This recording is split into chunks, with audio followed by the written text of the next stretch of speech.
Atos, capítulo 6, versículo 1. Assim diz a palavra do Senhor. Ora, naqueles dias, multiplicando-se o número dos discípulos, houve murmuração dos helenistas contra os hebreus, porque as viúvas deles estavam sendo esquecidas na distribuição diária. Então os 12 convocaram a comunidade dos discípulos e disseram: Não é razoável que nós abandonemos a palavra de Deus para servir às mesas. Mas, irmãos, escolhei dentre vós 7 homens de boa reputação, cheios do Espírito e de sabedoria, aos quais encarregaremos deste serviço. E quanto a nós, nos consagraremos à oração e ao ministério da palavra. O parecer agradou a toda a comunidade, e elegeram Estevão, homem cheio de fé e do Espírito Santo, Filipe, Prócoro, Nicanor, Timão, Pármenas e Nicolau, prosélito de Antioquia. Apresentaram-nos perante os apóstolos, e estes, orando, lhes impuseram as mãos. Crescia a palavra de Deus, e em Jerusalém se multiplicava o número dos discípulos. Também muitíssimos sacerdotes obedeciam à fé.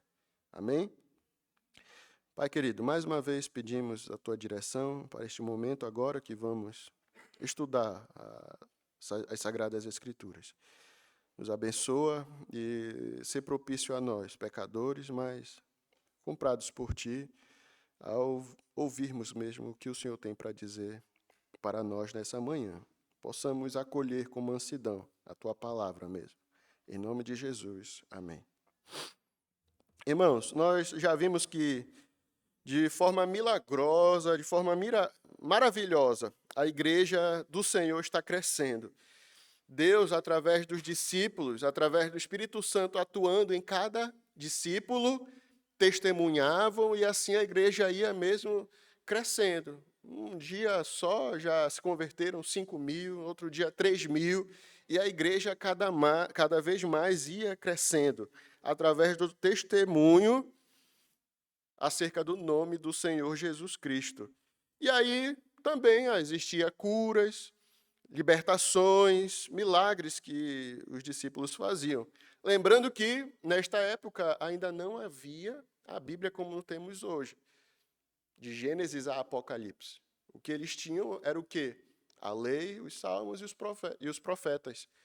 E essa cura, essas libertações, serviam de sinais para que aqueles que estivessem ali vendo o que estava acontecendo, realmente acreditassem que aqueles homens estavam debaixo da autoridade de Deus.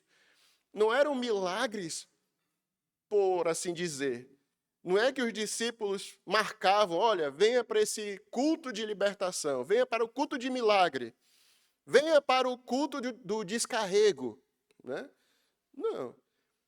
Ali as curas e milagres aconteciam conforme a vontade de Deus, para servir de sinal, para servir de sinal que, olha, realmente, o que esses discípulos estão falando é verdade. Está aqui o milagre para comprovar.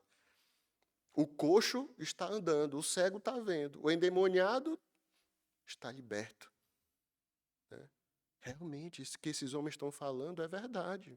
Jesus, aquele nazareno crucificado, era o Cristo, o ungido de Deus, o enviado de Deus para salvar o seu povo. Só que apesar de toda essa maravilha, a gente lendo assim, irmãos, parece assim um paraíso, não é verdade? Um paraíso na terra. Parecia assim que não tinha problema nenhum, parecia que viviam mesmo numa utopia, num país excelente, né? País dos sonhos, numa comunidade, numa cidade dos sonhos, Jerusalém. E aí nós vimos também problemas. Não é apenas de flores, de rosas, de coisas maravilhosas que a igreja estava vivendo. E nós vimos 2 problemas reais que a igreja começou a enfrentar até aqui. Primeiro problema foi o quê? A perseguição. Se você for lá, nós já vimos, mas se você voltar um pouco, capítulo 4, Pedro e João, quando curaram aquele paralítico no templo, foram recolhidos para serem interrogados. Capítulo 5, prenderam todos os apóstolos, né? Então, a perseguição foi um problema. Um segundo problema qual foi? Um conflito interno. A gente pensa que os problemas da igreja é o mundo. Não, mas temos problemas internos também. Capítulo 5 vai nos dizer muito bem claro a história de Ananias e Safira. Esse casal que estava dentro da comunidade, dentro da igreja primitiva, mas trouxeram ali um grande problema de mentira, enfim. E agora, apesar de lermos esse versículo aqui, temos, desses versículos, esses 7 versículos de Atos 6, nós temos ainda um terceiro problema. Um problema chamado distração. Distração. E aí é um problema que parece assim, simples. Parece um problema que mas não é um problema, na verdade. Mas, na verdade, é, irmãos.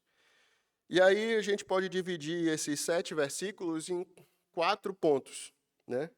Nós temos aqui o primeiro ponto, o problema. Qual foi o problema? Versículo 1. O segundo ponto, a solução. Não havia apenas o problema, mas os discípulos ali, claro, cheios do Espírito Santo, deram uma solução para esse problema. Versículo 3, 5 e 6.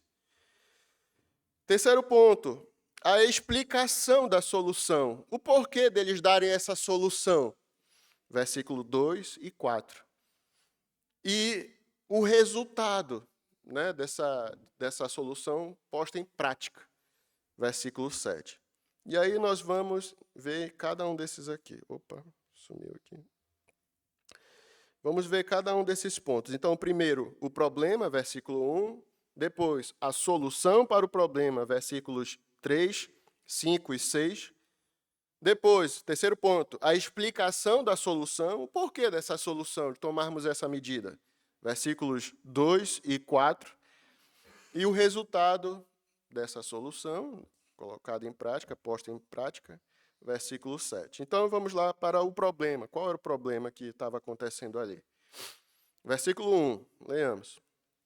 Ora, naqueles dias, multiplicando-se o número dos discípulos, houve murmuração dos helenistas contra os hebreus, porque as viúvas deles estavam sendo esquecidas na distribuição diária. E aí, esse versículo nos conta algo interessante. Nessa época, havia muita gente já fazendo parte da igreja. Claro, 5.000 é muita gente já. Depois 3.000, aí somando 3 com 8, 8.000 é muita gente. Mas imagina muito mais gente entrando na igreja. E aí, multiplicando-se o número dos discípulos. A igreja estava cheia, irmãos. Muito cheia. E quando a gente fala igreja, eu espero que os irmãos entendam. Eu não falo de uma igreja com um templo. Eram aqueles cristãos que foram convertidos, cada um, né, fazendo ali como pode, se reunindo em grupos menores para poder estar em comunhão uns com os outros. Também nós vemos que não eram apenas judeus de Jerusalém que compunham esse número de cristãos. Nós temos aqui helenistas, que Lucas vai nos dizer aqui. Havia também judeus crentes da diáspora, que viviam em Jerusalém, mas que não falavam nem aramaico, que era a língua comum ali da Judéia, nem hebraico, que era a língua das Escrituras.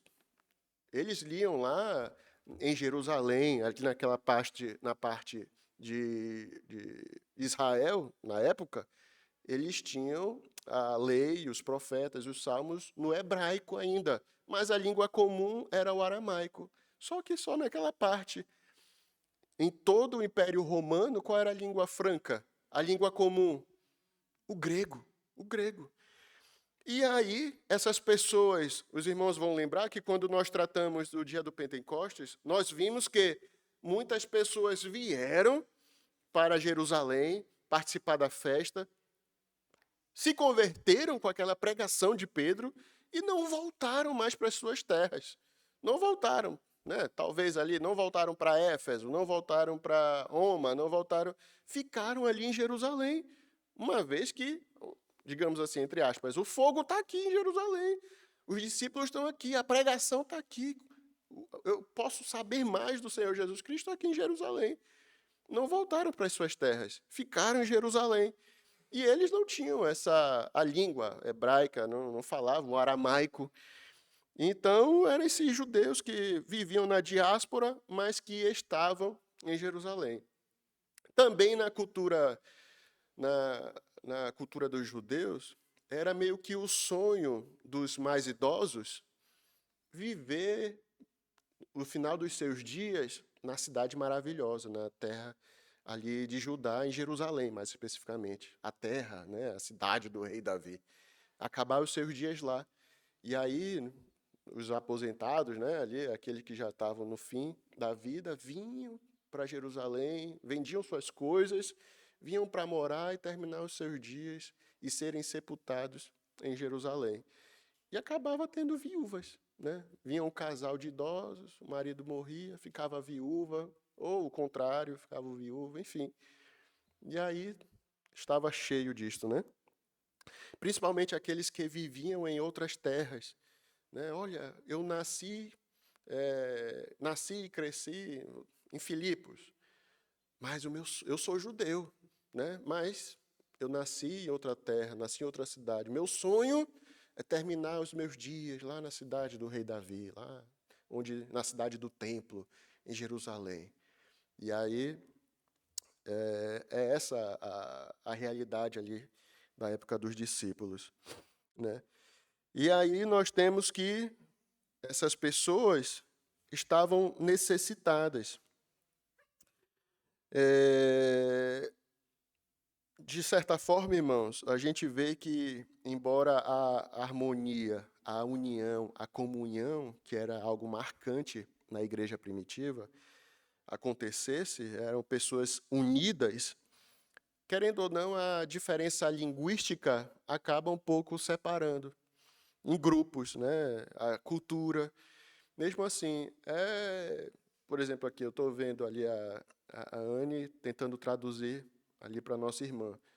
É difícil, complicado, né? O pastor Elias às vezes traduz ali o francês, o inglês, a irmã Anitta, o irmão Tanguy e tal, mas é difícil a questão da comunicação. A gente não consegue ter uma boa relação quando, né, tem aquela barreira da língua. Tem o João ali, o casal de irmãos que vieram ali da Ucrânia, Romênia, tiveram que aprender o português, né, na marra para poder, no trabalho, como é que é? Para eu viver, comprar as coisas, me relacionar, saber se não estão me enganando, como é que... Então, precisa saber essas coisas. Não é diferente também, irmãos da igreja. E eles estavam mesmo murmurando acerca dessa negligência para com as viúvas dos helenistas. O texto apenas relata o fato de que as viúvas dos judeus de fala grega estavam sendo negligenciadas, sem sugerir que os apóstolos, de forma direta, fossem responsáveis por essa negligência. Imagina, irmãos, uma comunidade grande, né? Assim, e essa murmuração, esse termo murmuração, é de fato murmuração, mas não no sentido de colocar na costa dos discípulos né, vocês estão negligenciando porque querem e tal. Não, não é isto. O texto nos mostra que não é isto. Não é que eles estavam jogando na cara dos discípulos, Pedro, João, não estão dando, né, assistência aqui para a viúva dos helenistas. Não.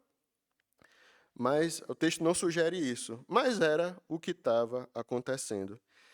Querendo ou não, irmãos, essa igreja primitiva acabou copiando um pouco do sistema da lei de Moisés quanto a essa ajuda aos necessitados, às viúvas. E aí isso está lá na lei de Moisés. Mas é interessante que, O apóstolo Paulo, em 1 Timóteo, capítulo 5, versículo 3, ele vai dizer para os crentes honrarem as viúvas. Vamos abrir? 1 Timóteo 5, 3. O Matias vai estar colocando aqui na tela. Mas olha, 1 Timóteo, capítulo 5, versículo 3. Honra as viúvas verdadeiramente viúvas. Mas se alguma viúva tem filhos ou netos, que estes aprendam primeiro a exercer piedade para com a própria casa e a recompensar a seus progenitores, pois isto é aceitável diante de Deus. Os discípulos ali, eles não tinham a responsabilidade de ajudar todas as viúvas de Jerusalém. Não é isso que o texto nos mostra. A responsabilidade deles eram com os da comunidade cristã. O templo em Jerusalém já tinha essa responsabilidade. Agora, a responsabilidade deles era para com os de dentro, os da igreja. Mas nem todas as viúvas. E o apóstolo Paulo vai mostrar que, olha, honra as viúvas verdadeiramente viúvas. Por quê? Para não sair pesado a comunidade cristã. A igreja, irmãos, muitos querem politizar muitas coisas hoje. Aí dizem que a igreja, o modelo do comunismo é a igreja primitiva. Já escutei muito isso. Né? Mas não é isto. Não é porque eu tenho 2 carros que eu tenho que vender dar um para o outro para estar todo mundo igual com um carro. Né? Não é porque eu tenho 3 terrenos que eu tenho que ficar só com um para todo mundo. Não, não é isto. Não é isto. Eles faziam, e nós já lemos isto, nós já vimos isto, eles faziam isto, vendiam os seus bens, aquilo que eles tinham e não necessitavam, vendiam por vontade própria, para suprir os irmãos necessitados da igreja. Não era qualquer um, eram os necessitados. Então, para não sair pesado, o apóstolo Paulo até recomenda, olha, faz o seguinte, não é nem sair pesado, mas é conforme a lei de Deus. Faz o seguinte, ajude a viúva que realmente necessita. Se ela tem neto, filhos, que primeiro eles ajudem ela, sustentem ela, honrem ela, pois isto é aceitável diante de Deus. Versículo 5 de 1 Timóteo 5. Aquela, porém, que é verdadeiramente viúva e não tem amparo, espera em Deus e persevera em súplicas e orações, noite e dia. Entretanto, a que se entrega aos prazeres, mesmo viva, está morta. Prescreve, pois, estas coisas para que sejam irrepreensíveis. Ora, se alguém não tem cuidado dos seus, e especialmente dos da própria casa, tem negado a fé, e é pior do que o descrente. Não seja inscrita, senão viúva que conte ao menos 60 anos de idade, tenha sido esposa de um só marido, seja recomendada pelo testemunho de boas obras, tenha criado filhos, exercitado hospitalidade, lavado os pés aos santos, socorrido a atribulados, se viveu na prática zelosa de toda a boa obra. Então, vários pré-requisitos para uma viúva ser realmente amparada ali pela igreja. Querendo ou não, irmãos, aqui está mesmo o critério, né? Mas é interessante. Eu conheço alguns casos, por exemplo, que os filhos e os netos abandonaram, estão à mercê, e realmente a igreja tem que, né, abraçar e cuidar naquilo que necessita. Mas é triste quando se trata de uma família cristã que acaba abandonando os seus. E a palavra de Deus é bem clara. Você cuidar dos seus progenitores, e isso, versículo 4, é aceitável diante de Deus. Honra teu pai e tua mãe, né, para que viva dias felizes na terra que o Senhor teu Deus te dá. É o primeiro mandamento com promessa, honra pai e mãe. E aí é o que acontece. O mundo é triste. A gente, indo no lar com o pastor Elias, A gente via lá muitos abandonados. Lá em Manaus também a nossa igreja fazia um trabalho em asilo, mas era muito triste, já a família esquecida daquele seu. E você vai ver que isso é fruto do pecado mesmo, né? Mas era algo, a igreja estava tão grande, crescendo, tão crescida, né, ali em Jerusalém, que já os discípulos, os 12, não estavam dando conta do trabalho de cuidar também desses mais necessitados dos helenistas, né? Então vem a solução. Versículo 3 de Atos 6. Atos 6, 3. Diz assim: Mas, irmãos, a gente vai pular o 2, porque o 2 é a explicação da solução. Então, vamos para o 3. Já os discípulos dando aqui a solução. Mas, irmãos, escolhei dentre vós 7 homens de boa reputação, cheios do Espírito e de sabedoria, aos quais encarregaremos deste serviço. Versículo 5. O parecer agradou a toda a comunidade e elegeram Estevão, homem cheio de fé e do Espírito Santo. Filipe, Prócoro, Nicanor, Timão, Pármenas e Nicolau, prosélito da Antioquia. Apresentaram-nos perante os apóstolos e estes, orando, lhes impuseram as mãos. É interessante aqui que os apóstolos não reagem de forma defensiva. Né? Assim, não, que isso, a gente não cuida assim. Tá? Não, os apóstolos ouviram a murmuração, né? Eles tinham razão naquilo, e os apóstolos acatam, ok, de forma agradável até, né? E aí, com humildade, eles tiveram a coragem de ajustar a trajetória. Ajustar a trajetória. Se nós, os 12, não estão dando conta, então vamos ver o que nós podemos fazer aqui. Né? E aí, irmãos, é interessante. Isso nos mostra que a igreja vai ter problemas. Mas aí nós temos que ter a coragem e a determinação de mudar algumas coisas quando são necessárias. Não é porque a igreja foi fundada, foi criada desta forma que até a morte, né, até Jesus voltar nesse sentido, até lá a gente vai ter que viver assim, desse jeito, né? E aí você pode colocar as coisas naquelas maneiras. Vão ser sempre os hinos da fundação, as músicas da fundação, né? O prédio não vai poder ser mudado. Aí você coloca, enfim, claro, baseando-se nas escrituras, sem mudar a trajetória do culto propriamente dito ao Senhor, mas de resto, né, devemos ajustar para o bom funcionamento da casa do Senhor, o bom funcionamento aqui daqueles que também fazem parte. E aí os líderes, os apóstolos, sugerem uma solução, e todos os membros da igreja concordaram, aceitaram a solução que eles deram. E aí eles disseram 7 homens. O número 7, os irmãos sabem disto, mas significa o quê? Indica um número perfeito. Né? Se formos ver os números na Bíblia, o número 7 é sempre um número de completude, um número pleno, um número perfeito.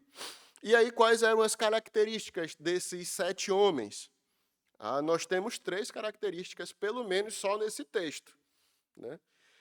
Boa reputação, cheios do Espírito e cheios também de sabedoria.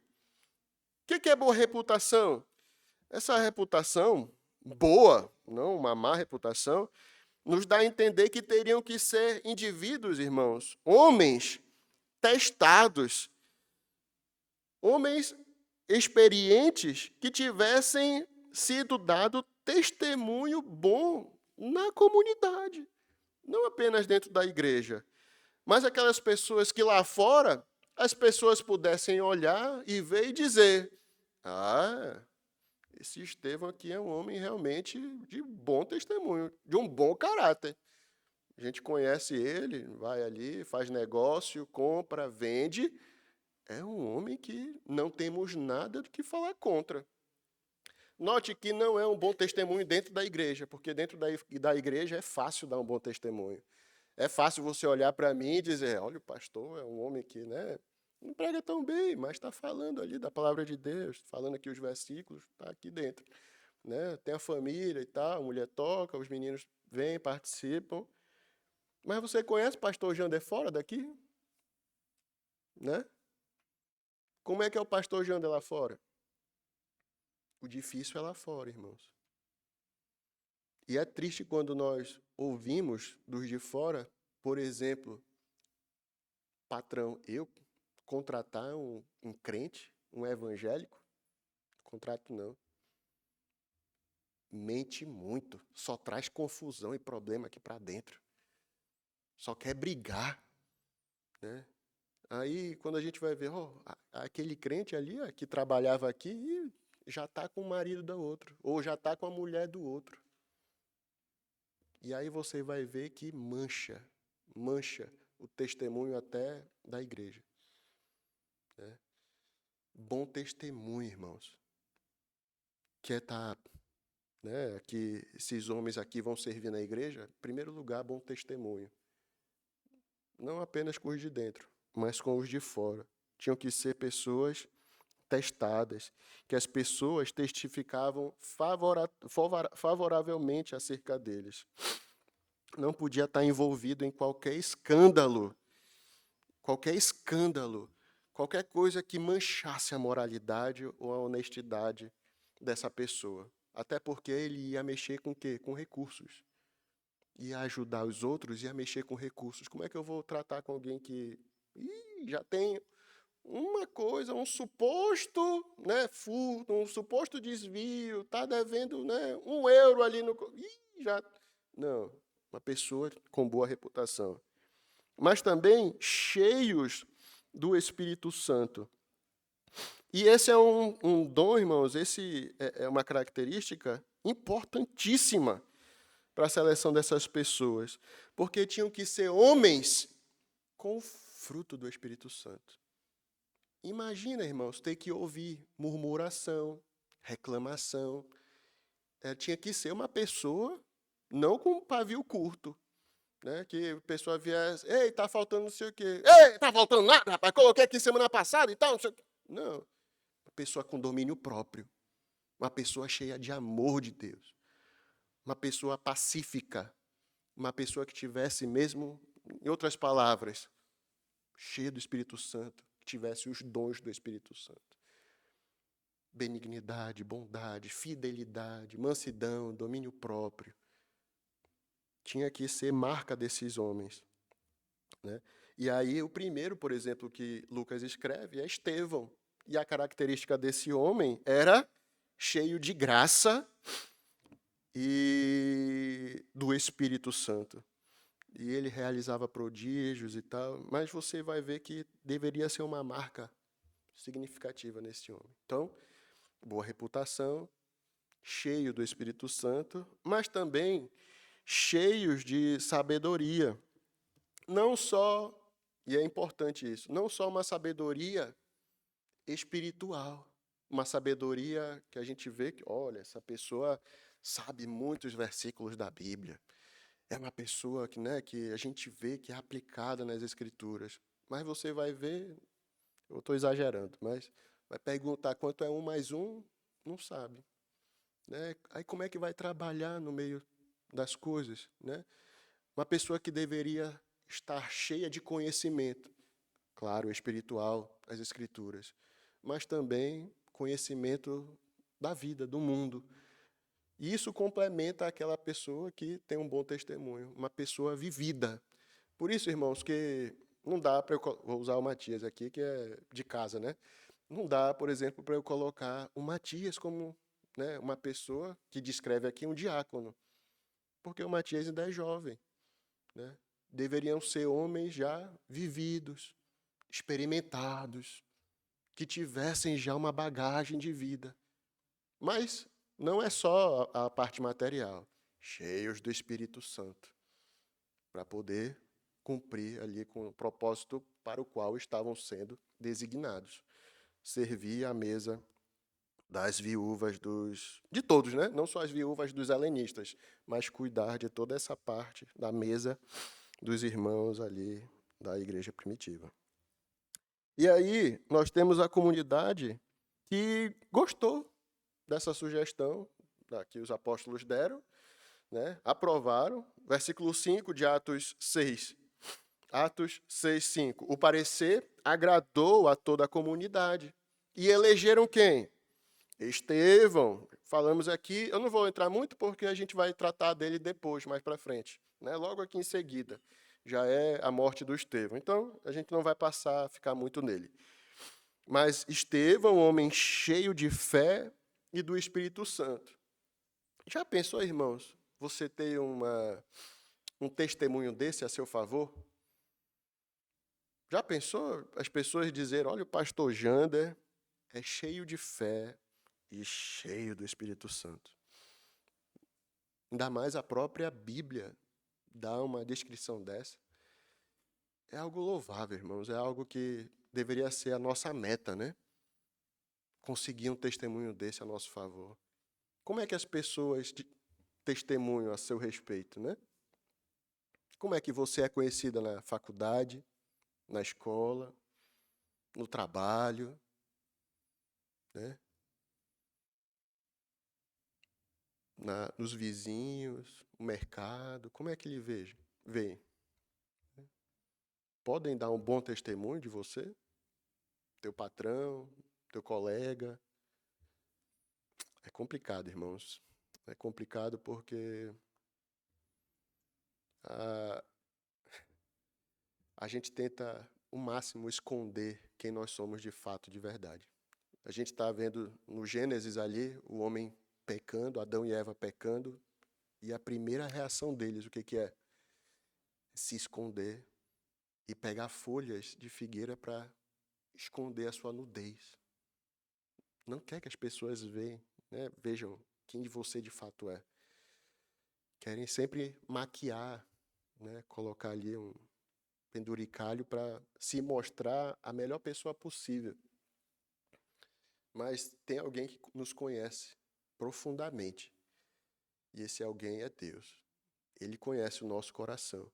Se você for ver ali João, capítulo 2, é interessante. João, capítulo 2, versículo 23. João 2, 23. Estando ele em Jerusalém, falando de Jesus, né, durante a festa da Páscoa, muitos, vendo os sinais que ele fazia, creram no seu nome. Creram no seu nome. Acreditaram nele. Mas olha o que o evangelista vai continuar dizendo. Mas o próprio Jesus não se confiava a eles, não se entregava a eles. Mas eles não creram? Mas aqui está falando do próprio Deus, o Deus encarnado. E por que Jesus não se confiava a eles, não se entregava a eles? Porque os conhecia a todos e não precisava de que alguém lhe desse testemunho a respeito do homem, porque ele mesmo sabia o que era a natureza humana. Já pensou, irmãos? O Criador do homem conhece a sua criatura. Não precisa que ninguém fale, né, sobre o fulano, sobre o outro e tal. Não, ele conhece. Porque ele foi que criou a pessoa. Ele que criou o coração. Ele esquadrinha, ele conhece. E ele, melhor do que ninguém, sabe verdadeiramente como eu sou de fato. Não precisa a outra pessoa dar testemunho. Eu preciso que a outra pessoa dê, né, referências às vezes, né, tal, mas ele conhece todas as coisas. Mesmo eu escondendo os meus defeitos, colocando uma maquiagem aqui, maquiagem ali, olha, pastor lindo, né, bonito e tal, muito feliz, agradável, mas ele conhece o meu coração. Ele conhece o teu também. E o de Estevão, irmãos, as Sagradas Escrituras nos dão o testemunho dele, cheio de fé e do Espírito Santo. E aí continua. Opa, apagou de novo.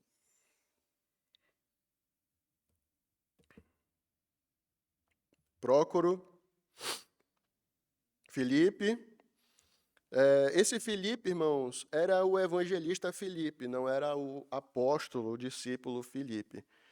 E aí, segundo a tradição, esse evangelista Filipe foi um dos 70 escolhidos por Jesus. A tradição, a Escritura não fala nada acerca disso. Mas, segundo a tradição, alguns acreditam que ele foi um dos 70 escolhidos por Jesus.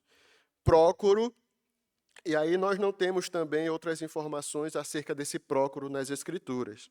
A tradição, alguns, né, acreditam que ele foi um daqueles que foram companheiros do apóstolo João. Inclusive, mas isso não é verdade, tá? Mas, inclusive, ele escreveu um Atos de João, um livro apócrifo. Mas é muito difícil ter sido ele que escreveu. Mas alguns acreditam, né, que ele foi um dos companheiros ali de João, e também que Pedro colocou ele como bispo da Nicomédia, que fica hoje atualmente ali embaixo de Istambul, na Turquia. São tradições, mas você vai ver que, querendo ou não, são homens notáveis, escolhidos ali por Deus, cheios do Espírito Santo. Nicanor, e aí, esse Nicanor também, algumas tradições dizem que ele foi martirizado junto com Estevão. As Escrituras só nos contam sobre Estevão, então quem é que vai ficar, né?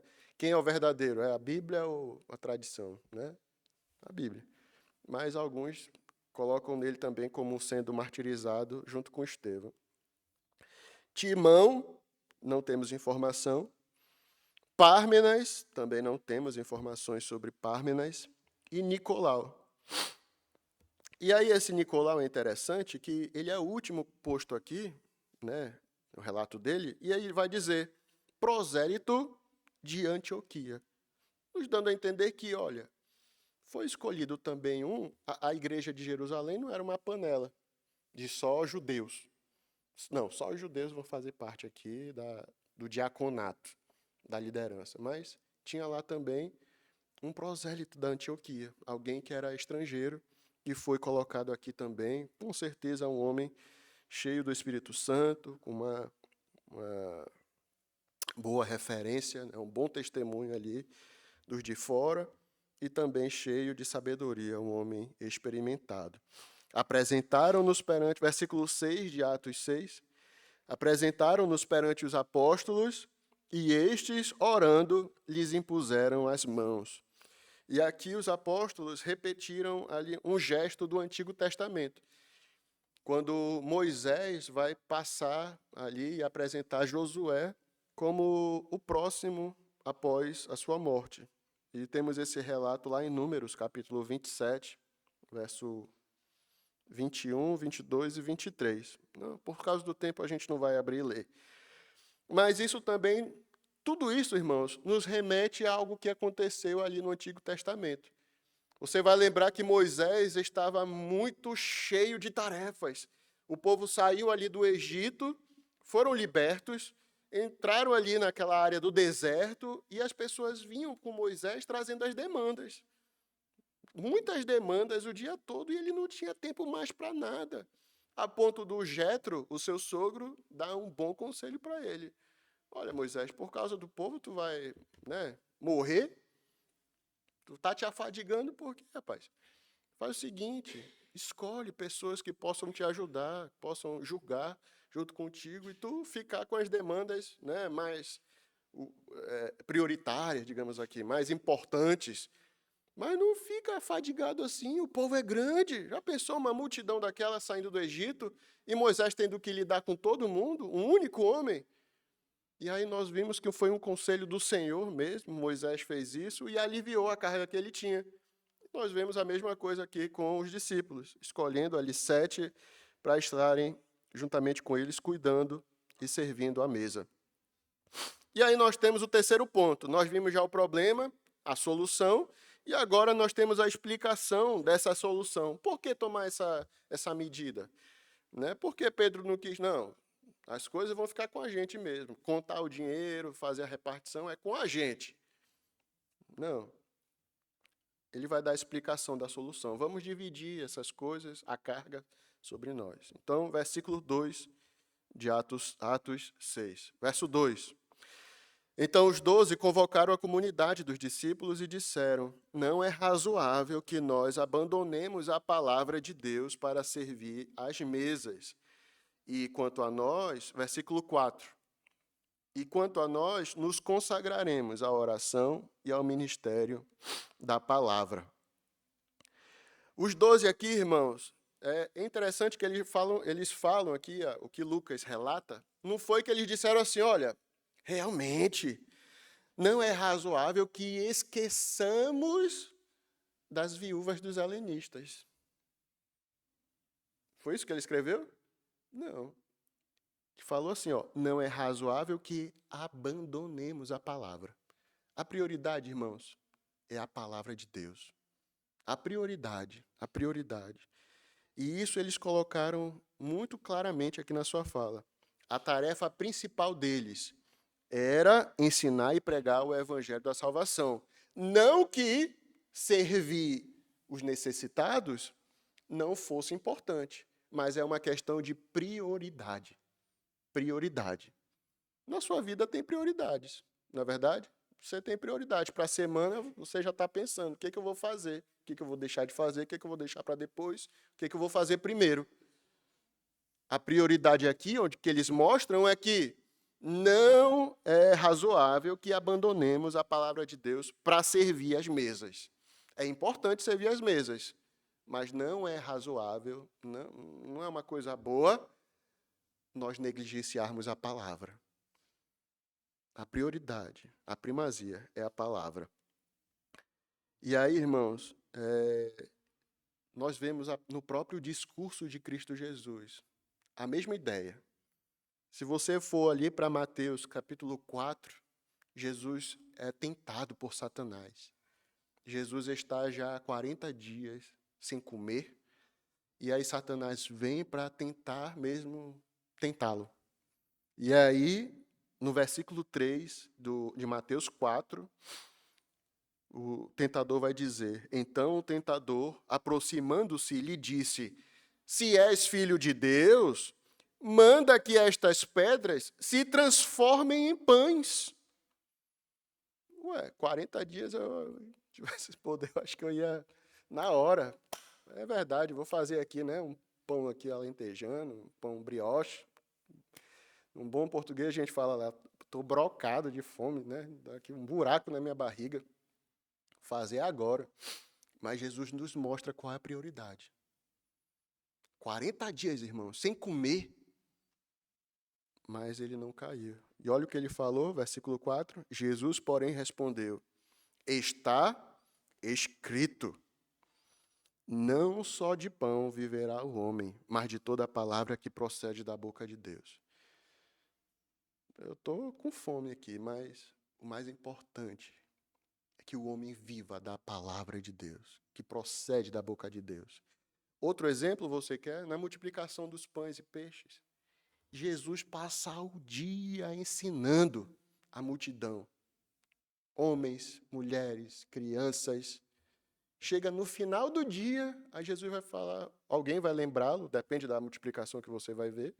Na primeira, alguém fala, olha, mestre, é bom o senhor já despedir a multidão, porque já está anoitecendo. E no caminho não tem onde comer. Melhor despedir para eles não falecerem no meio do caminho. Então, aqui o dia todo passando aqui. Aí, Jesus não é Deus, não sabia de todas as coisas. Jesus podia ser mais humano, né? Poxa, até às 11 horas para dar tempo deles voltarem para casa, comerem um almoço, jantarem. Mas Jesus ensina o dia todo. E depois ele dá o pão para as pessoas comerem. Então, veja, a prioridade das coisas, irmãos. Muitas vezes a gente até tenta inverter, mas a prioridade é a palavra, a pregação da palavra. É Deus. Em outras palavras, buscar em primeiro lugar o reino de Deus, a sua justiça. E as demais coisas serão acrescentadas. E aí Jesus faz uma triste comparação. Vocês se preocupando com o que vão comer, o que vão vestir, preocupados com o dia de amanhã. Quem se preocupa com essas coisas são os gentios. Não são os filhos de Deus. São os ímpios que querem só, buscar as coisas para encher o seu ventre. Mas nós, irmãos, devemos o quê? Priorizar a palavra de Deus. No caso aqui, a pregação. Aí você pode perguntar, pastor, mas isso aí é difícil, né? Eu preciso trabalhar, preciso comer, preciso dessas coisas. É verdade, irmãos. Mas em todas essas coisas, nós podemos glorificar a Deus nas nossas vidas. Glorificando a Deus, nós estamos colocando Ele em primeiro lugar. Seu dia, você tem o seu devocional? A primeira coisa é o teu Deus. Depois, no teu trabalho, tu dá um bom testemunho, na faculdade, na escola, todas essas coisas. Prioridade sempre deverá ser Deus. No caso aqui, os discípulos colocaram, não é razoável, não é uma boa coisa nós negligenciarmos a palavra para podermos dar de comida aos outros, né? E é interessante também, irmãos, outra coisa que a gente pode ver. Não é razoável que até um ministro, que eu vou me colocar nesse lugar, é uma palavra para mim, se ocupe com outras coisas e negligencie o estudo da palavra de Deus. Esses homens estavam encarregados de transmitir a lei do Senhor, a palavra de Deus para os outros. Se eles estivessem encarregados com outras coisas, eles iam poder fazer isso de uma boa forma, de forma excelente. Aí é que está uma preocupação até para mim, que sou pastor, quem está no ministério, pastor, missionário, evangelista. O que você está fazendo? Está fazendo de forma excelente ou você está dividindo a coisa com outras coisas? E você está negligenciando a palavra. Lembra que Jesus diz que ninguém pode servir a dois senhores. Um vai aborrecer e outro vai agradar, ou vice-versa. Alguma coisa vai acontecer e eu não vou conseguir dar meu foco 100%. Mesmo eu sendo pastor em tempo integral, eu tenho minhas dificuldades, que eu tenho que reservar o tempo e, não. Quantas madrugadas por causa da manhã, tive que ir no médico, fazer coisa, cuidar de menino, a madrugada estudando para poder vir aqui e não trazer uma coisinha, um versículozinho. Olha aqui, irmãos, temos que, uma palavra de coach, pegar ali na internet um sermão pronto e trazer para os irmãos aqui. Não, está pronto. Ctrl+C, Ctrl+V da internet. Pronto, já preguei para os irmãos, tá bom. E aí é para mim agora essa palavra, essa condenação. Forma excelente pregar. Nosso foco, nossa missão é uma. É a palavra de Deus para ser pregada. E não só apenas isto. Eles vão falar primeiro oração, versículo 4. Quanto a nós, nos consagraremos à oração e ao ministério da palavra. Nosso foco, o meu foco deve ser esse. Oração e ministério da palavra. Às vezes nós vemos também muitas igrejas envolvidas com muitas coisas, irmãos. Eu gosto muito de ver e tal, por exemplo, igrejas que estão, principalmente no Brasil, aqui eu não tenho muito contato com outros pastores, é mais parecido com o nosso. Mas lá nós temos muitos ministérios. Aí tem um ministério, por exemplo, que trabalha com evangelismo nas praças. Outros que trabalham com evangelismo com crianças. Outros que vão nos hospitais. A mesma igreja, Evangelismo no hospital. Fazem marmita, comida para deixar com os mendigos, os mais necessitados e tal. Muito bom. Mas aí, será se o foco também está sendo na palavra? A palavra está sendo excelente? Porque são coisas importantes. Mas qual é o principal? As ovelhas estão sendo alimentadas com um bom pasto, um bom capim, Ou é algo... Não, mas qualquer palavrinha aqui, só é abrir aqui a Bíblia assim, hoje, irmãos, vamos lá em Isaías e tal. Então, existe essa preocupação. E o resultado de tudo isto, irmãos? Crescia a palavra de Deus em Jerusalém, versículo 7. Se multiplicava o número dos discípulos, também muitíssimos sacerdotes obedeciam à fé. Isso tudo só tinha a acrescentar à igreja, irmãos. Crescia mais e mais a palavra de Deus. Por quê? Se dedicaram nas coisas certas. Quem tinha que pregar se dedicava na oração e na palavra. Quem tinha que ajudar os outros, organizando, fundamentando as coisas, fazia isto. E a igreja, assim, crescia mais e mais. É interessante a forma irônica, entre aspas, né? Com todo zelo e temor da palavra de Deus. Mas o Lucas termina assim: também muitíssimos sacerdotes obedeciam à fé. Aqueles que antes perseguiram, prenderam os apóstolos, mandaram açoitar, bateram, prenderam, colocaram na prisão pública. Agora esses mesmos estão se convertendo à fé. Vê como o evangelho muda, o evangelho transforma, o evangelho convence. Não era Pedro, não era João, mas era a palavra de Deus, produzindo frutos ali no meio daqueles. Tudo isso porque tiveram pessoas que estavam focadas na oração, na palavra, e outros da igreja focados em ajudar o ministério a crescer mais e mais. E assim, irmãos, a igreja funciona como um corpo, né? Nem todos podem ser cabeça, nem todos podem ser mãos, nem todos podem, né, ser braço, perna. Cada um tem o seu lugar. Cada um pode ajudar de uma forma excelente. Você já sabe qual é o seu? O